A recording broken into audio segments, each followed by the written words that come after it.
Sa dami na nga ng tablet na nagamit ko, ay ito yung best educational tablet para sa akin, ang Infinix XPad 30e. At ipapakita ko sa inyo kung bakit ito yung best educational tablet para sa akin.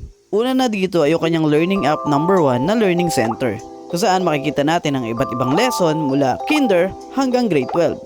Pwede mo rin itong iset sa iba't ibang lengguwahe gaya ng English or Filipino. Kumpleto din ito sa subjects at compliant dito sa K-12 curriculum dito sa Pilipinas.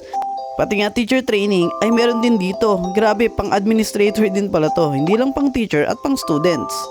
Isa pa sa nagustuhan ko dito ay itong High School Plus, kung saan makikita natin yung iba't ibang tabs gaya ng test preparation, college preparation para sa ating mga anak. Ang dami ding courses na covered nitong High School Plus.